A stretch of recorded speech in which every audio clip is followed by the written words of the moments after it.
Okay, we'll try this again. Good morning. My name is Corey Kersley. I'm the Executive Director for the Sherwood Chamber of Commerce, and we want to welcome everyone and thank everyone for participating in our call today. We want to thank the City of Sherwood, Bruce Coleman, the Manager of Economic Development for Sherwood, is our co-host, and we want to, of course, thank our guest, Mira Samantel, who will be making a little presentation here shortly. So we are recording the call. So if you have a question, you're welcome to unmute yourself and you can ask, or you can also use the chat box and we'll monitor that and ask those questions as they come up. So before we get started, Bruce, do you want to make a couple of announcements and then we'll turn the time to Mira? Yeah, of course, we really here. Two really quick announcements. The city has funds available.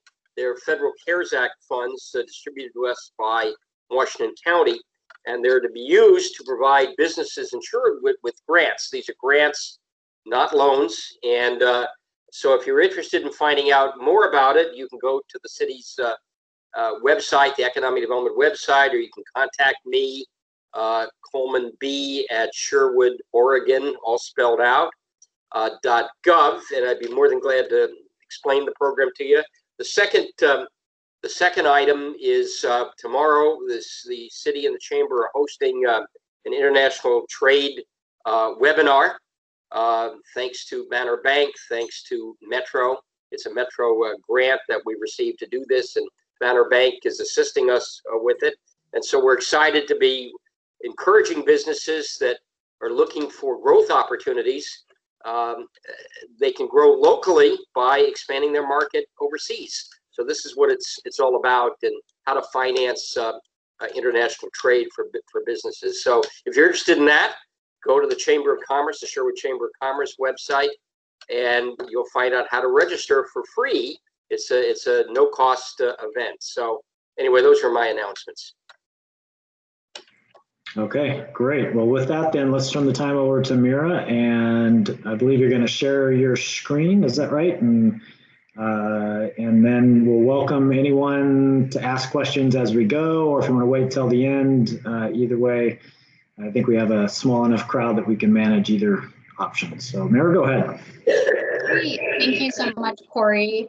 Doing a check, making sure the sound is okay. If you hear me good, thumbs up. Excellent, thank you. So thank you so much for the introduction. My name is Mira Samantel. I am the Assistant Director of Health and Human Services with Washington County. I do have a PowerPoint I'll be sharing, and I did send it to Corey and Bruce, so I know that they will be able to send it out to those on the call and anyone who's missing it. So I'll go ahead and start sharing. Want to make sure that it is showing up okay. Thumbs up. If it is, okay, excellent, great, thank you. So I'm going to go over kind of where we're at with COVID-19 right now, where we've been, and also talk a little bit about phase 2, because I know that's a high interest, of course, to everyone. And then also, though, I'll touch very briefly on our air quality index today and the wildfire situation. Since it is a small group, as Corey said, please feel free to interrupt. I'll try to pause every few slides. And if somebody has a question, please go ahead and just ask. And I'm happy to entertain questions throughout the presentation, or you're always welcome to wait till the end. So here's where our numbers are looking at today. So far in Oregon, so these are statewide numbers right now on this slide. We have over 30,000 people have tested positive in Oregon since the start of this incident. Sadly, we've lost over 500 Oregonians to COVID-19. 8% of folks who have been hospitalized, or 8% of folks who have tested positive for COVID have been hospitalized as a result of the virus. And a total of 4.6% of our tests are positive. So what we call that is a positivity rate. So when somebody gets the test for COVID, 4.6% of those tests are coming out as positive. Here's our local numbers. So this is specific to Washington County. In Washington County, more than 4,100 people have tested positive for COVID-19. We have sadly lost 56 of our Washington County residents to COVID-19. 8% of those who are test positive for the virus are hospitalized, and our positivity rate in our county is 3.3% right now. Give a quick pause in case there's a question on the numbers. All right. So moving forward, this is kind of more specific data for where we're at with COVID. We're doing an update every week for our Board of County Commissioners, and those are public meetings, so people are welcome to listen in. They are available via Zoom on our county website, and you can listen into those updates. But here's where our updates were. You'll see the date of 9/14. So these are our most recent numbers. Again, those are our total confirmed cases. We track our presumptive cases, those that we haven't received the test results for yet, but they may be a close contact of someone. So those are presumptive until we receive the test results, or hospitalization and deaths. So those are cumulative numbers above the blue line in the middle of the screen. Below the blue line, those aren't cumulative. Those are current weekly numbers. So in terms of outbreaks, looking at 14 long-term care facilities, 3 congregate settings, 20 workplace settings, and 2 schools or day camps, or daycare or camps. So those are things our public health team track every day, and they're working with all of those types of settings to partner with them to help mitigate the spread of any outbreaks that we're seeing. So moving to the next slide, talking about our prevalence of cases, we have Oregon has 700 cases per 100,000 people, which sounds like a lot, and it is. But if you compare us to the rest of the nation, we're actually doing really, really well. So we're in the lightest color here. So Oregon is ranked the lowest among our states in the U.S. in terms of our number of cases per 100,000. We obviously want that to be lower, but just to give you some context where we're at. So that's the cumulative rates from the beginning of the pandemic until today. So these case rates are a good way to compare across states because they do control for population differences across our nation.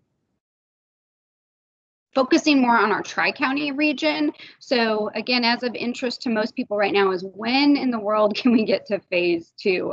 We've been in phase 1 for a long time now, longer I think than anyone wanted or expected. And what I'm here to tell you today is it's not going to be tomorrow and it's not going to be next week, but we are looking better. So we're obviously linked with Multnomah and Clackamas County, as everyone knows. Each county tracks their metrics separately, but then we look at them as a tri-county region. So you see Washington County is up top. In terms of our green numbers, that's what we want to see. The red is what we don't want to see. So Washington County is looking the best right now.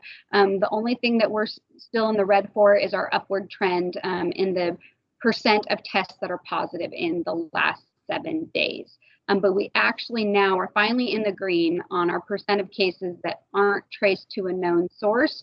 We want 30% or below in order to be ready for phase 2, and we're finally at 27% in Washington County.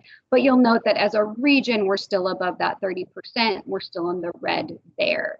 So we do need to work with Clackamas and Multnomah counties per the governor's order to be able to apply for phase 2, but things are trending better.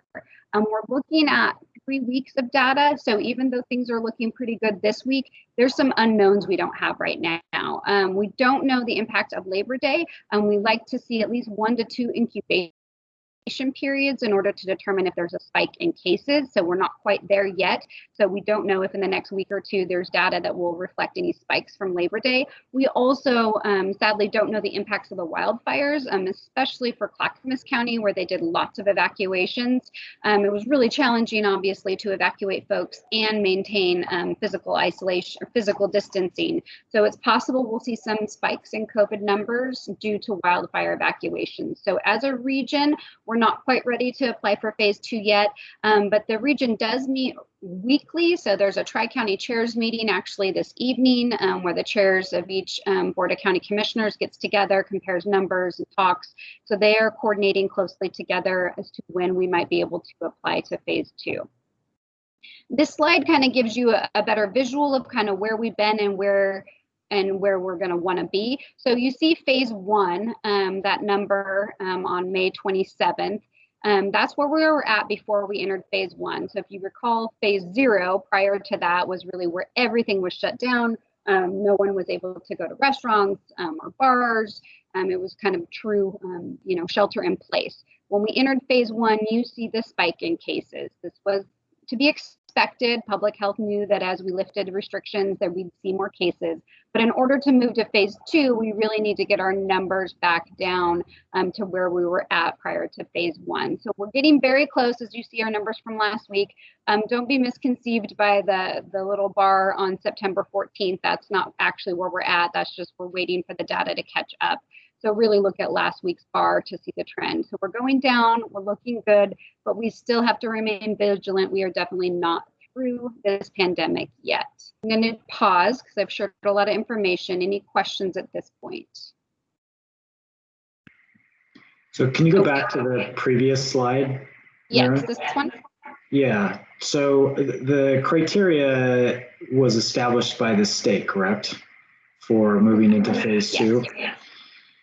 So I've always questioned the one that we're having trouble with in Washington County anyway, the percent of tests that are positive in the last 7 days, especially when there aren't enough tests to really test everybody, but only those that have symptoms are the ones that are being tested. I'm assuming that's still the case. And so it sort of suggests that our numbers are going to be higher, and actually, I'm not sure why they're not higher if the only people that are being tested are people that have symptoms. But it just doesn't seem like a good indicator of where we're at when the only people that are being tested are the ones that have symptoms. Right, that's an excellent question. There are other folks who are receiving tests. There's a lot more testing available. Now, this last week is for example, because a lot of our testing sites are outdoor testing sites in the county, and due to the poor air quality and the wildfires, a lot of those testing sites temporarily closed for the week.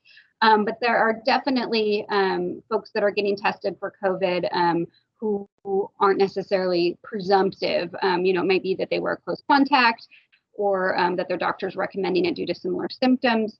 So it is possible that we would see, a steady trend instead of an uptrend in terms of the percentage. The uptrend is what's more concerning, but definitely it's something that public health is working with the governor's office on. We're always looking at these metrics to find out what's really going to be the best indicator that we're ready to move to phase two. And I can definitely, I am not the public health expert, of course, even though I work for Health and Human Services. I'm not an epidemiologist. So what I could do is also give some more information to you about these trends in test positivities, and you could share that out if that's helpful. I don't want to misspeak right now in terms of the data, but it is something that we could potentially be meeting, and what we want to see is just more steadiness, right, instead of an uptrend. Hey, Mira, I was wondering, you're going to talk a little bit about contact tracing at all as part of your discussion? Yes, I will. And I have lots of information about contact tracing. Okay. I can dive as deep as we need to, or I can also share some videos and additional information that might be helpful to folks later on. Good questions. All right, so some of this is going to look familiar to all of you because even though you maybe don't work in public health, you've all been hopefully paying attention to the media and the information we're pushing out. So really, who is most at risk for infection? It is still considered to be something that's extremely dangerous, and people that are vulnerable are elderly folks, those who are in long-term care settings, people with underlying medical conditions, of course, frontline workers, folks that are out, not able to stay physically distanced because of responding to this incident. And then sadly, our data is showing that our communities of color are more likely to be infected. And I'm going to kind of share more information in particular about our Latinx population. So in Washington County in particular, our Latinx populations account for 15% of our total county population. But however, you look at the disproportionate number who've tested positive. So 52% of our cases are with our Latinx population, whereas they only account for 15% of the population. So what you'd want to see is a match there. You'd want to see 15% on the number of cases, and of course, it's disproportionately higher. So why might that be?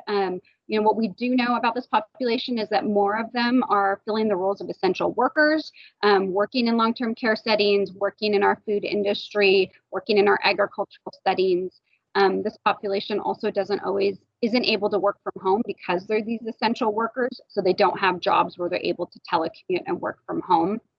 Lack of protection for these workers in order to do the jobs that they need to do. And then also a lot of these families are multi-generational families who live in close quarters. So when somebody tests positive, it's really quick that might be spreading in their home where they have multi-generations living together. So we really are trying to do a lot of outreach, a lot of education, and a lot of support to that community in general. But we're still seeing that positivity rate for that particular population be disproportionate. Moving to kind of how we got here, so kind of going backwards in time, our first case in Washington County was on February 28th, and we actually had the first case for the entire state of Oregon, if you recall. We quickly stood up a disease response team that same day to prevent the spread and work with our state and other government agencies to educate the public. So we've been operational. Even prior to that, we were monitoring folks who were returning from China even prior to February 28th. But definitely once we had that first positive case, we ramped up efforts extremely fast. COVID-19 has challenged us as a county and as a region unlike anything else. There's no vaccine still, no treatment. So it's been really tough for us to be able to support our community, but we've done a really great job, and it's in partnership with the cities and chambers and others that we've been able to do as good as we have. If you think back to that slide where Oregon's numbers are slightly better than other states, I think that's credit to how well we've worked together as a community. So how did we respond? We did activate our Emergency Operations Center. We activated that on March 3rd, the Tuesday after our first case. So that was a county EOC. I did help serve as the incident commander for our EOC from the start of the incident until we deactivated. We deactivated on August 27th. That by no means suggests that we're done with the incident. What it means is the county became very efficient and good at folding in those responsibilities into our normal operations. So we've now effectively taken all the efforts we were doing in our EOC and pushed them out to our regular departments. But during that time, we did borrow staff from our other departments. We set up our disease response team, and we worked with the state to help with our public outreach and messaging. We have a large group of staff in public health that are working on this incident, and I'll cover that in my next slide. But I also want to mention some of our efforts around houselessness. So as part of our response, we set up a respite shelter that was in partnership with the city of Hillsborough and the Comfort Inn and Suites. It's a non-congregate respite shelter, so these are individual rooms. We use the hotel to temporarily house individuals who were experiencing homelessness, as well as residents who just didn't have somewhere else to isolate. Sorry, accidentally moved forward too fast.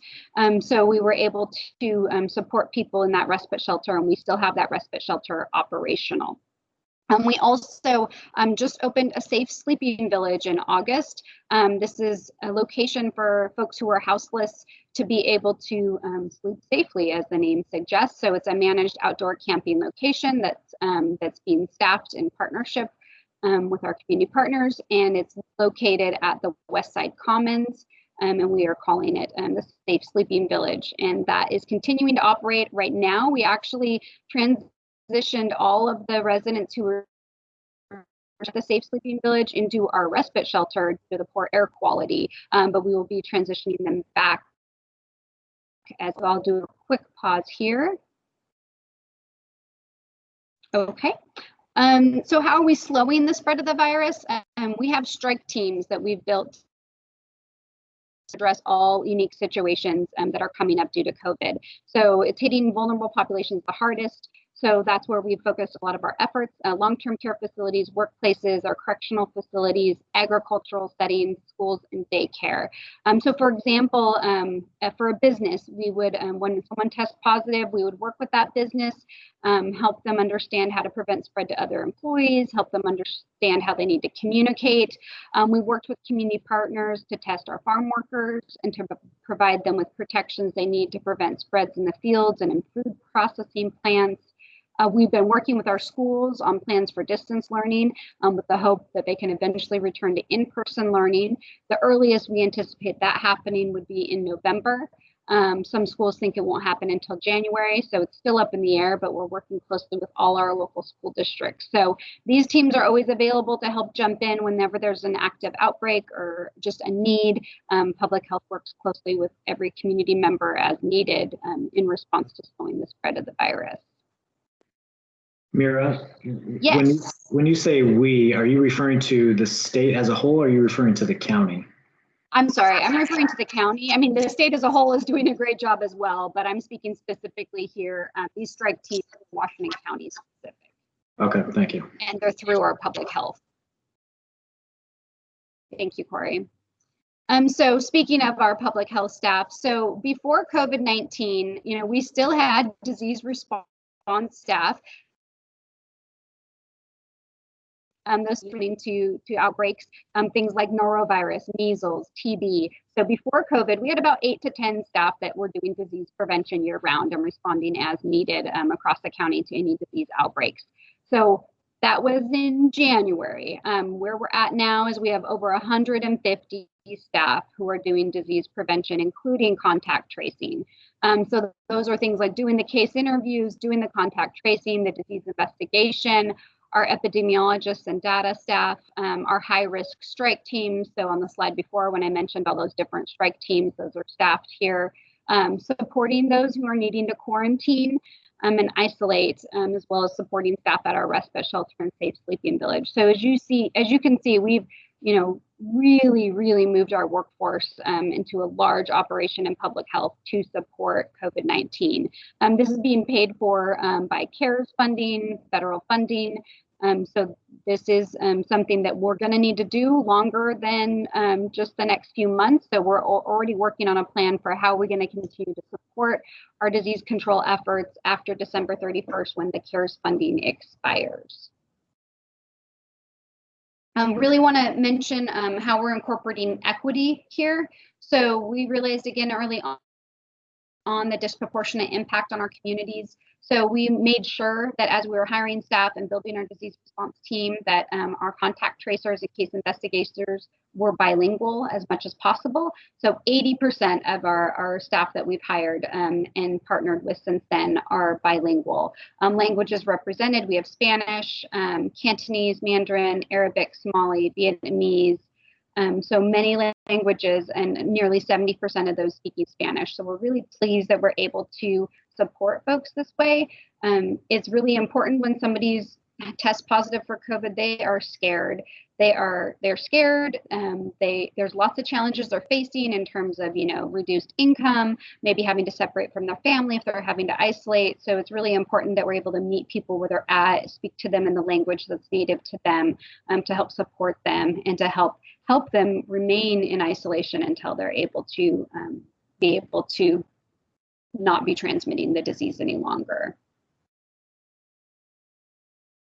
So how are we working with businesses? So of particular interest to maybe this group, we've been funding our business recovery centers, and this is again through our CARES Act funding. We have a business recovery center website that's linked on our main page. We currently have 4 business recovery centers, Beaverton, Forest Grove, Hillsborough, and Tualatin. They're there to help meet the short and long-term needs of our businesses impacted by COVID-19. They really serve as a one-stop access to resources for interested businesses who are looking to reestablish or stabilize their operations. They provide resources in terms of meeting our current county and state of Oregon health and safety guidelines, access to required supplies such as PPE, public and private financing opportunities, and any additional business resource mapping that's needed. We also are funding child care centers across the county so that parents can return to work using CARES Act funding for that as well. We have a business strike team, and environmental health, of course, works with every business that even has one case to help prevent spread. So I talked about that a little bit when we talked about our strike teams. We also have a business toolkit in English and in Spanish that public health has developed to address outbreaks and prevent spread. I'm going to pause here because I'm thinking about Bruce's question about contact tracing. I think I took out a link on one of the slides that has a video about contact tracing. I can send that out afterwards. But just to mention contact tracing, when someone tests positive for COVID-19, public health does get notified. It's possible that the individual who tests positive receives that notification first, because there's 24 hours for that data to make it into the system, and then for public health to pull that data and then reach out to that individual. So sometimes what happens is you may have an employee who tests positive and they will hear about it before public health gets that data, but we do receive the data. So businesses do not need to notify Washington County Public Health if someone tests positive, because we will receive that information. And then we would actually reach out to that individual. We'd have their contact information, we would call them, and we would start doing the contact tracing process. So we'd find out where they've been, who they've been with, what types of settings. Nowadays, with so many people telecommuting, it sometimes happens that a business may not need to do anything, because maybe that individual has been telecommuting from home since they've tested positive and before they tested positive, and it's really a matter of working with them and their family to help prevent spread. If, though, we determined during our contact tracing and case investigation that they were at a business when they were actively, potentially sharing droplets of the virus, then we would reach out to the business and ask for information about the others who might have been working with them. Sometimes it may be that they only were working with 2 or 3 people, and so maybe we're only looking at working with those 2 or 3 people, but we would reach out to the business, we would find out that information, and we'd provide all the support needed to help that business as we notify employees. I will pause there, though, and ask Bruce in particular, since you brought it up, are there specific questions about contact tracing that I could answer here? No, I just want to get some general information. I was just interested in whether you were going to talk about that as part of the presentation. So that's perfect. Sure, no problem. And I do have additional information I can send out afterwards if you want to share, and a great video that really explains the process. That's, I think, a 5-minute video that's helpful. Yeah, why don't you make sure and send that to us, and we'll include that with the link to this video afterwards. Perfect. So educating the public is a big part of our response. We actually hired a media relations expert to help frame our messaging, answer media inquiries, and help produce some of these videos I'm referencing. We've paid for bilingual social and television ads. The public, as I'm sure you're all aware, are very tired of COVID messaging. People want it to be over. They're tired of hearing wash your hands. They're tired of hearing wear your face coverings. But again, as you look back at that curve in terms of our positivity rates, we still have a little ways to go. And if we start to relax, the great efforts that people have been doing, we could be stuck in phase 1 even longer. And we definitely don't want to risk going backwards to phase 0. So public messaging is one of our #1 defenses here in this pandemic. So we also started a Spanish language Facebook page and providing materials in as many languages as possible. And then we also have hired some culturally competent consultants, because sometimes our messaging isn't as well received if we just translate it. Sometimes we actually have to change the message altogether in order to have it resonate with certain populations. So this is a big focus for Washington County Public Health, and something that's been helpful to have the CARES funding for to pay for all these types of efforts. So speaking of CARES funding, so how are we paying for this? Washington County did receive $104 million in CARES funding. So this is federal funding with lots of flexibility, which is great, because most of the time federal funding is not flexible. Really, as long as we can tie the effort to COVID-19, we are most likely able to utilize the funding for it. So, there are particulars, and there's a lot of obviously tracking and paper requirements, but it's just great to be able to have this support right now with our federal CARES Act funding. The funding is set to expire at the end of December. We are hopeful that the feds might be able to extend our use of it, but we are not relying on that. So our plan is to expend the funding by the end of December in order to meet the needs of our community. So 64 million of that 104 million was focused on our county disease response, and really the bulk of that is, as I talked about, building that public health workforce from 8 to 10 staff to over 150, contracts with our community-based organizations and different things to actually help with our actual contact tracing. That's the bulk of how we're using that internal funding. But the remainder of our CARES Act funding has been given out to cities, special districts, business recovery centers, and CBOs, as well as mental health support efforts. So it's really important that we push as much of the money out as possible to our local community in order to respond. I will pause there for any questions. I have one, Bruce. Really, you've been talking quite a bit about what might happen after December the 30th if there's no extension of CARES Act, et cetera.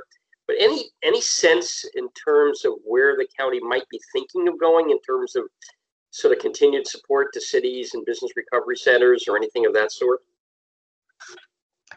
Yeah, great question, Bruce. I mean, it's definitely a topic that's being talked about each and every day because we know that, at the end of December, nothing magical is going to happen. COVID doesn't go away. We do have different funding streams that come into play after December 31st. Public health has different funding sources that will allow some flexibility, not CARES funding, but specific state of Oregon funds that they can use for their response. And we're looking at how we can be flexible with any different revenue that's coming in. So revenue that maybe we haven't used so far this fiscal year, because we've been focusing on obviously the CARES funding and our COVID response, and what can we be flexible with to utilize after December 31st. There's no new money coming in that's guaranteed at this point, but that's definitely something that we anticipate could happen.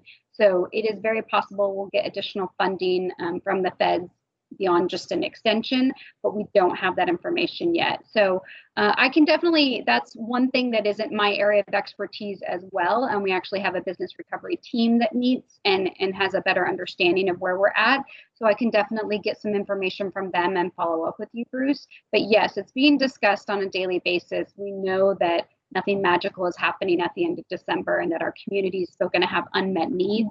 And it's our job as a county to support our community and find out how we can access those resources. Thank you. Sorry, I can't give you more specifics, but we can definitely follow up. All right. So I'll pause there because I'm going to transition into air quality. Any other questions before I transition to air quality? Doing a time check here. I think you're doing good on time, and I have some other questions, but I think I'll let you go ahead and finish the presentation, and then we can kind of go back. Okay. And ask some of my questions later.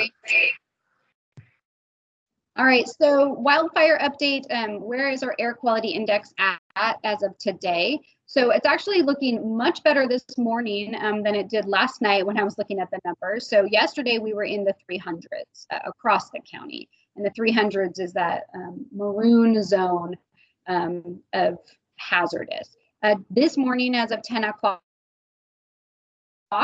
Sherwood, Taggart, Tualatin, Beaverton, really most of our county is in that purple, very unhealthy. It sounds ironic to say I'm really excited that we're very unhealthy, but it's much better than the hazardous zone. So with the very unhealthy, the focus here is people with heart or lung disease, older adults, children, and teenagers should avoid all physical activities outdoors.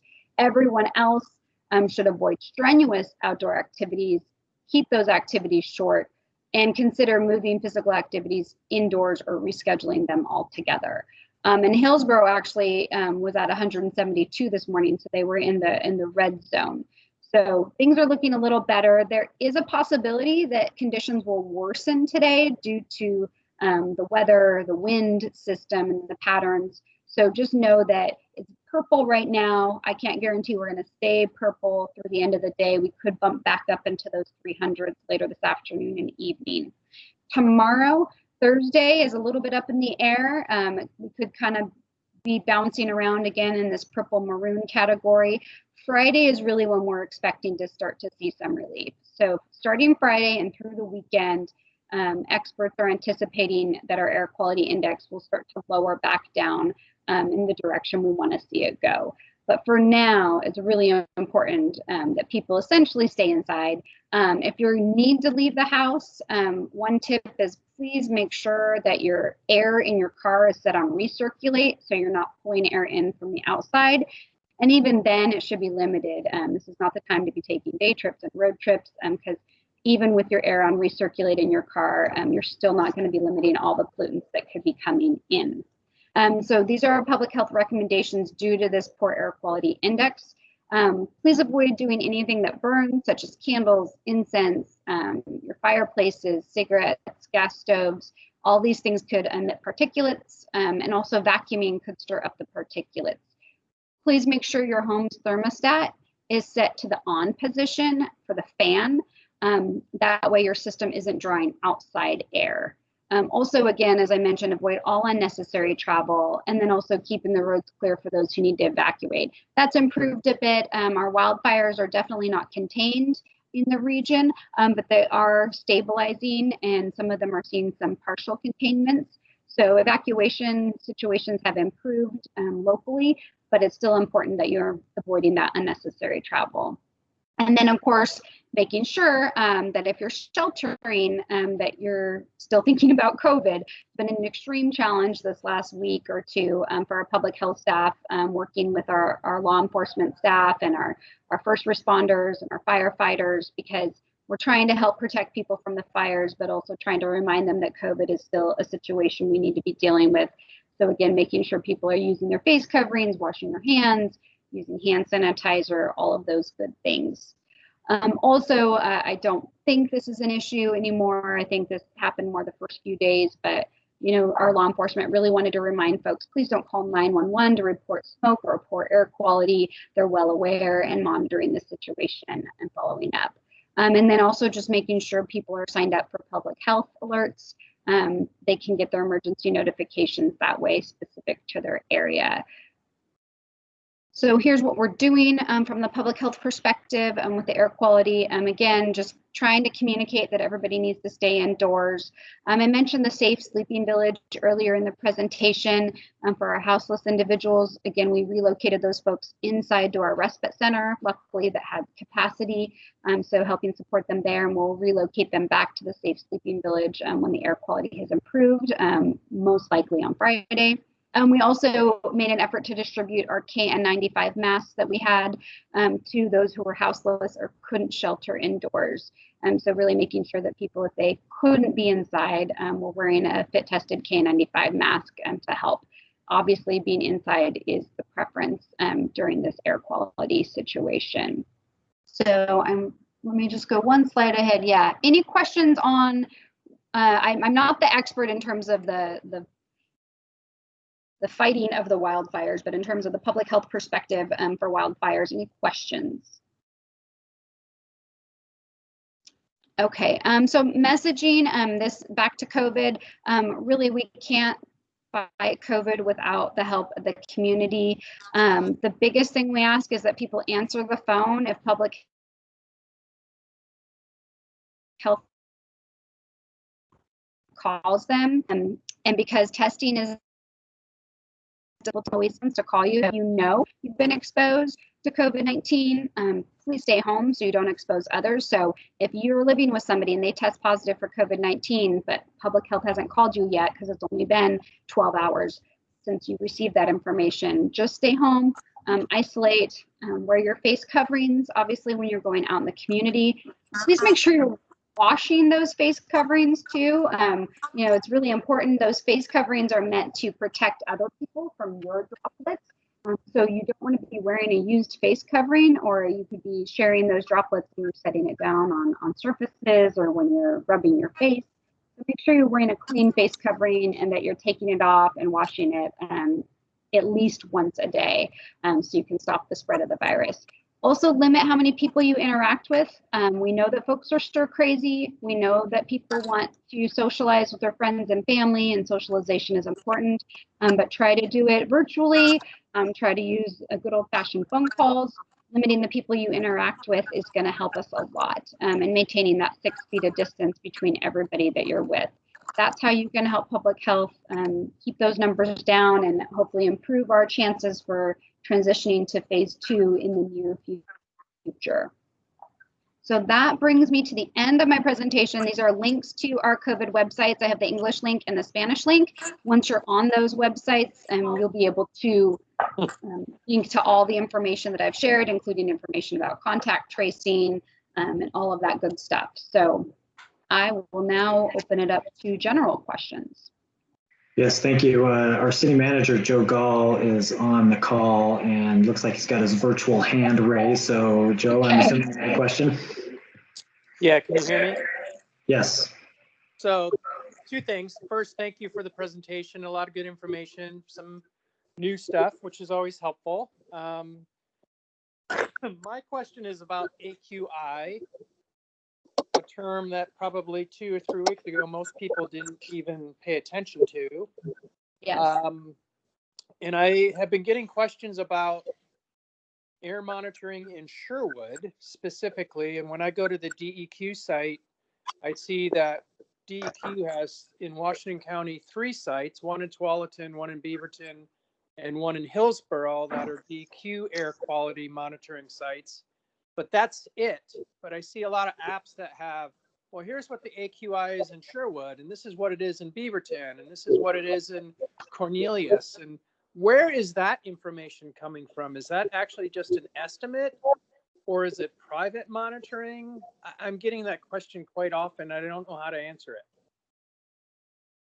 In terms of the actual technology behind it, that I am not 100% sure about, but where we are pulling our data from, I just posted it in the meeting chat, is the airnow.gov. And this is where you type in your zip code or your city. So in terms of the actual exact numbers, if it's 205 versus 172 versus 300, this is what the county is relying on for the actual air quality index for each area. In terms of the technology specifically in Sherwood at each site and who's using it or who owns it, I apologize, but I don't know that information. That's okay. I just, people think that every city has official DEQ sites out there monitoring, and my understanding is that's limited. So I just don't know where that information and how accurate it is. So, and the reality is it's bad. So it doesn't really matter. I mean, right. Exactly. So, it's bad. Stay inside. Yep. Okay. Thank you. Yes. Sorry, I couldn't give you more details. No worries. So I have a question going back to COVID. There's been a lot made of false positives and false negatives, and as the technology's advanced and we're getting hopefully better at this, has that resolved itself? Are we still getting those, and how does that factor into the numbers that we see every day? That's a great question, Corey. I can follow up with our epidemiologist to find out the most recent information and see where they're at. I haven't heard updates recently regarding that, but essentially what I recall from maybe a month or so ago is, it is possible, of course, anything's possible in test results, but that wouldn't be accounting for any kind of major trend. So whether it's a false positive or a false negative, that would be pretty statistically insignificant in order to say, okay, we're not as bad as we thought, or we're worse than we thought. So there's always those outlier test results, but the actual trends that you see are accurate trends and can be relied upon. But in terms of where we're at with how many are coming up that way, I can follow up with our epidemiologists and see if they have better information about where we're at today. But I would say trust the trends as you see them to be accurate trends. Yeah. And then in kind of a related question, and maybe it's not related, but there's still some discrepancy in where you get your tests and how long it takes for the test results to come back. There are some places you can go and they'll tell you to go park your car, and in 10 minutes they give you the result, and others are saying it's a week to 10 days. Is that a difference in the testing methodology, or why is there still that wide discrepancy in the time it takes to get the result? Sure, great question. So, it really depends on who is conducting the test and the type of test that you're utilizing. Really what we tell folks is if you have a concern, work with your primary care provider. That's your number one place you should be going to. And we realize everyone has a primary care provider, but for the most part, most people do. So if you have concern, work with your primary care provider. They can talk you through where they're sending you to get tested, why that test might be taking longer than other tests, and work with that testing site. But yes, there are some that are getting more rapid results. And then of course they do the follow-up, confirmation, and then other sites that are taking longer depending on where they're getting their test processed. So it just really depends on the testing site, but I would encourage folks to work with their primary care physician. And then just in relation to my last question, is there any correlation between the two, the quick response versus the slower response in terms of the false negatives and false positives? Excellent question. I don't know. That would be something I can ask our epidemiologist. Okay. And then I had a question or two. Unless the audience has questions, I don't see anybody. I can't see chats, but I think I heard or read or something that Clean Water Services is doing some kind of work on sanitary sewers to try to figure out where the clusters might be. And I don't know if that's the case, but I'm wondering how are you determining where, physically where there are some clusters in the county, the most up-to-date information on that? Going back to COVID, of course. Yeah, great question, Bruce. So really, when you're looking at COVID, it picks on everyone and everything. So, if there's clusters, it's related to close contact. So I don't have information about the water system, but what I would say is, from a public health perspective, what really matters is the actual number of people that are congregating. So even if you had data that showed, oh, there's a cluster in Sherwood in this specific neighborhood, we're not attaching it to the actual, water or the actual environment in that area. It would be attached to an actual probably backyard barbecue where a lot of people showed up and they all were neighbors, or a certain event that people attended. So when we're looking at clusters, those clusters are typically close contacts. Great. Let's see. And of course, I guess the question of the hour, and maybe I missed it, but if you talked about it, was what is your department kind of anticipating in terms of a realistic time frame for a vaccine? Sure, great question. Yes, it is the $1 million question. We don't have an exact time frame, as I'm sure, as you said, we don't know, but we definitely are planning. We already have a vaccine planning team. We already have, goals around how we're going to push out information, make sure we have equitable access. In an ideal world, we would have it by next June, but we just don't have guarantees. So in our mind, we're kind of planning spring-ish. If it's sooner, great, we can be ready if we need to. If it's later, that would be unfortunate, but we don't know for sure. So from our perspective, we're anticipating hopefully to have a vaccine spring, early June, could be later, could be sooner, but that's our rough time frame at this point based on the information we have. I mean, I'm assuming that just about everybody on the globe, obviously an exaggeration, is going to want to get a vaccine. And I'm just wondering, how does Washington County, I guess it's going to be very competitive, I would think, and how does Washington County think about how it's going to, I don't know if it's competing for vaccines or not. This is probably a question you can answer, but I've been wondering about it. Yeah, well, it's a great question. It's definitely on people's minds, Bruce. Sadly, probably not everybody will want a vaccine. We do promotion for the flu vaccine every year, and each year you have a huge chunk of the population that doesn't get their flu vaccine. So I'd like to say that everybody will get their COVID vaccine when it comes out, but I will anticipate that they won't, because that's our experience. Not everybody will. But in terms of equitable distribution, we're assuming that priorities are going to be given to the most vulnerable populations that have already been identified, older adults, people with underlying health conditions. And we've also heard that that we believe the vaccine is going to be pushed out through the healthcare systems instead of directly with public health.